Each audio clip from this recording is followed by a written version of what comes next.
Hi ಎಲ್ರಿಗೂ ನಮಸ್ಕಾರ. ಎಲ್ಲರೂ ಹೇಗಿದ್ದೀರಾ? ಎಲ್ಲರೂ ಚೆನ್ನಾಗಿದ್ದೀರಾ ಅಂತ ಭಾವಿಸ್ತೀನಿ. ಎಲ್ಲ ಗೊತ್ತಿರೋ ಹಾಗೆ ಮೊನ್ನೆ 4ನೇ ತಾರೀಕು ಹುಣ್ಣಿಮೆ ಮುಗೀತು. ಅದಕ್ಕೆ ಮಾರ್ಗಶಿರ ಹುಣ್ಣಿಮೆ ಅಂತ ಕರೀತಾರೆ. ಜೊತೆಗೆ ದತ್ತ ಜಯಂತಿ ಅಂದರೆ ದತ್ತ ಹುಣ್ಣಿಮೆ ಅಂತ ಕೂಡ ಕರಿತೀವಿ. ಅವತ್ತು ನಾವು ದತ್ತ ಮಂದಿರಕ್ಕೆ ಹೋಗಿದ್ವಿ. ಜೊತೆಗೆ ದತ್ತಾತ್ರೇಯರನ್ನು ತೊಟ್ಲೊಳಗೆ ಹಾಕಿ ತೊಟ್ಲ ಸೇವೆ ಕೂಡ ಮಾಡಿದ್ವಿ. ಸೊ ಅದ್ರ ಬಗ್ಗೆ ನಿಮ್ಮ ಜೊತೆ ಹಂಚ್ಕೊಳ್ಳೋಣ ಅಂತಾನೆ ಈ ವಿಡಿಯೋ ಮಾಡ್ತಾ ಇರೋದು. ಸ್ವಲ್ಪ ತಡವಾಗಿದೆ, ಸಾರಿ. 4ನೇ ತಾರೀಕು ಹುಣ್ಣಿಮೆ ಇತ್ತು. ಅವತ್ತು ಸತ್ಯನಾರಾಯಣ ಪೂಜೆ ಇರುತ್ತೆ, ಜೊತೆಗೆ ದತ್ತಾತ್ರೇಯ ಮಹಾರಾಜರ ಪೂಜೆ ಕೂಡ ಇರುತ್ತೆ ಮತ್ತು ಮಡಿ ಅಡುಗೆ. ಬೆಳಗ್ಗೆ ಬೇಗ ಎದ್ದು ಎಲ್ಲ ಕೆಲಸ ಮುಗಿಸ್ಕೊಂಡು ಮಡಿ ಅಡುಗೆ ಕೂಡ ಮಾಡಿ ನಮ್ಮ ಮಾವನವರು ಸತ್ಯನಾರಾಯಣ ಪೂಜೆ ಮಾಡ್ತೀನಿ ಅಂದರು. ಸೊ ಹಾಗಾಗಿ ನಾನು ನಮ್ಮ ಮನೆಯವರು ನಾವು ಹೊರಟಿದ್ದು ಸಿದ್ಧವನಕ್ಕೆ. ಸಿದ್ಧವನ ಅಂದರೆ ಅದು ದತ್ತಾತ್ರೇಯ ಸ್ವಾಮಿಯ ದೇವಸ್ಥಾನ. ಅದು ಕಲ್ಗಟ್ಟಿಗೆ ಹತ್ರ ಇದೆ. ಸೊ ನಾವು ಇಲ್ಲಿ ತುಂಬಾನೇ ನಡ್ಕೋತೀವಿ. ನಾವಷ್ಟೇ ಅಲ್ಲ, ತುಂಬ ಜನ ಈ ದೇವಸ್ಥಾನಕ್ಕೆ ತುಂಬಾ ನಡ್ಕೋತಾರೆ, ದತ್ತಾತ್ರೇಯರಿಗೆ ನಡ್ಕೋತಾರೆ. ನಾವು ಮನೆಯಿಂದ ಬಿಡೋದೇ ತಡವಾಗಿತ್ತು. ಕಾರಣ ಮಡಿ ಅಡಿಗೆ ಪೂಜೆ ಎಲ್ಲ ಮುಗಿಸ್ಕೊಂಡು ಧಾರವಾಡಕ್ಕೆ ಬಂದು ಅಲ್ಲಿಂದ ನಮ್ಮ ದೊಡ್ಡತ್ತೆ ಮತ್ತು ದೊಡ್ಡ ಮಾವನ್ನ ಕರ್ಕೊಂಡು ನಾವು ಈ ದೇವಸ್ಥಾನಕ್ಕೆ ಬಂದ್ವಿ. ನಾವು ಬರುವಷ್ಟರಲ್ಲಿ ಪೂಜೆ ಮುಗಿದಿತ್ತು. ನಾವು ಹೋಗಿ ದತ್ತಾತ್ರೇಯ ಸ್ವಾಮಿಯ ದರ್ಶನ ತಗೊಂಡು ಆಶೀರ್ವಾದ ತಗೊಂಡು ಹಣ್ಣುಕಾಯಿ ಮಾಡ್ಕೊಂಡ್ವಿ.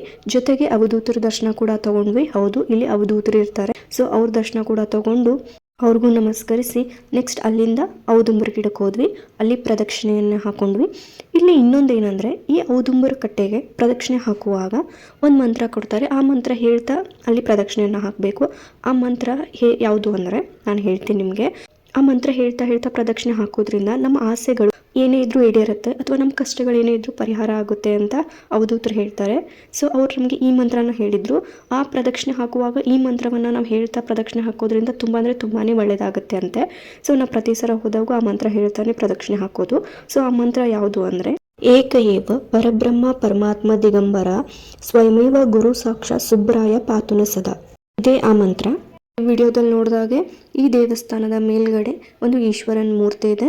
ಅಲ್ಲಿ ನೀರಿನ ಅಭಿಷೇಕ, ಜಲಾಭಿಷೇಕ ಕೂಡ ನಾವು ಮಾಡ್ಬೋದು. ಮೇಲ್ಗಡೆ ಹೋಗಿ ಅಲ್ಲಿ ನಳ ಇರುತ್ತೆ, ಅಭಿಷೇಕ ಮಾಡಿ ಅಲ್ಲಿ ಅಭಿಷೇಕವಾಗಿ ಹಾಕಿದಂಥ ನೀರು ಕೆಳಗಡೆ ನಮಗೆ ತೀರ್ಥವಾಗಿ ಸಿಗುತ್ತೆ. ಸೊ ಆ ತೀರ್ಥವನ್ನು ತಗೊಂಡು ದೇವರಿಗೆ ನಮಸ್ಕರಿಸಿ ನಾವು ಬರಬೇಕು. ಈ ಸಿದ್ಧವನದಲ್ಲಿ ಕೇವಲ ದತ್ತಾತ್ರೇಯ ಸ್ವಾಮಿ ದೇವಸ್ಥಾನ ಅಷ್ಟೇ ಅಲ್ಲದೆ ಗಣೇಶ, ಈಶ್ವರ, ಈ ಈಶ್ವರ ದೇವಸ್ಥಾನಕ್ಕೆ ಹಿರಣ್ಯ ಸ್ತಂಭೇಶ್ವರ ಅಂತ ಕರೀತಾರೆ. ಮುಂದ್ಗಡೆ ಬಸವಣ್ಣ, ನವಗ್ರಹ, ಮೇಲ್ಗಡೆ ಶಿವ. ಈ ರೀತಿ ಎಲ್ಲ ದೇವಸ್ಥಾನಗಳು ಈ ಒಂದೇ ಕಡೆ ಇದೆ. ಜೊತೆಗೆ ಇಲ್ಲಿ ತುಂಬ ಭಕ್ತರು ಸಮೂಹ ಕೂಡ ಬರುತ್ತೆ.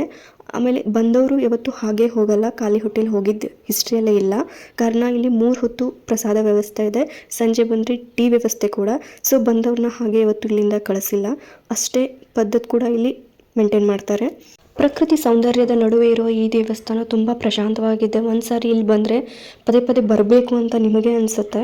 ಸೊ ಇಷ್ಟೆಲ್ಲ ಹೇಳ್ತಿದ್ದೀನಿ ಅಂದಮೇಲೆ ಇದರ ಅಡ್ರೆಸ್ ಹೇಳಿಲ್ಲ ಅಂದರೆ ತಪ್ಪಾಗತ್ತೆ. ಸೊ ಇದು ಕಲ್ಗಟ್ಟಿಗೆ ರಸ್ತೆಯಲ್ಲಿ ಬರುತ್ತೆ. ನಾವೀಗ ಧಾರವಾಡದಿಂದ ಹೋಗ್ತಿದ್ದೀವಿ ಅಂದರೆ ಧಾರವಾಡ ನುಗ್ಗಿಕೆರೆ ರಸ್ತೆ, ದುಮ್ವಾಡ, ಆಮೇಲೆ ಬ್ಯಾನ್ಗಿಟ್ಟಿ, ಗುಡಿಹಾಳ, ಆಮೇಲೆ ಉಗ್ಗಿನಕೇರಿ. ನೆಕ್ಸ್ಟ್ ಬರೋದೇ ಸಿದ್ಧವನ. ದೊಡ್ಡದಾಗಿ ಬೋರ್ಡ್ ಹಾಕಿದ್ದಾರೆ ರೋಡಿಗೆ ಹತ್ತೆ. ಆ ಸೈಡಿಂದ ಬಂದರೂ ಕಾಣುತ್ತೆ, ಈ ಸೈಡಿಂದ ಬಂದರೂ ನಿಮಗೆ ಬೋರ್ಡ್ ಎರಡು ಕಡೆ ವಿಸಿಬಲ್ ಆಗಿರೋ ಹಾಗೆಯೇ ಬೋರ್ಡ್ ಇಟ್ಟಿದ್ದಾರೆ. ಅಷ್ಟೇ ಅಲ್ಲದೆ ಗೂಗಲ್ ಮ್ಯಾಪ್ನಲ್ಲಿ ನೀವು ಸಿದ್ಧವನ ಧಾರವಾಡ ಅಂತ ಹಾಕಿದರೆ ಸಾಕು, ಪೂರ್ತಿ ಸಿದ್ಧವನದ ಫೋಟೋಸ್ ಆಗಿರ್ಬೋದು, ಪೂಜೆದಾಗಿರ್ಬೋದು ಅಥವಾ ಲೊಕೇಶನ್ ಕ್ಲಿಯರ್ ಕಟ್ ಎಲ್ಲ ಮೆನ್ಷನ್ ಮಾಡಿದ್ದಾರೆ. ಸೊ ನೀವು ಈಸಿಯಾಗಿ ಲೊಕೇಶನ್ನ ನೋಡ್ತಾ ಟೆಂಪಲ್ಗೆ ಹೋಗ್ಬೋದು.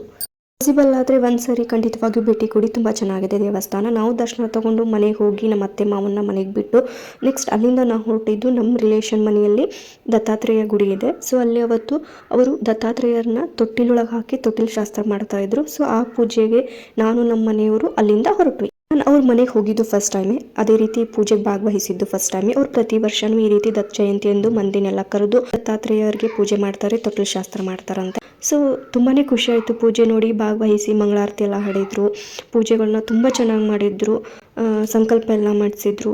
ಸೊ ಎಲ್ಲರ ಕಡೆಯಿಂದನೂ ಪೂಜೆ ಮಾಡಿಸಿದ್ರು, ತೊಟ್ಲನ್ನು ಹೂವಿಂದ ಕಟ್ಟಿ ತೂಗಿಸಿದ್ರು. ತುಂಬಾ ಖುಷಿ ಆಯಿತು.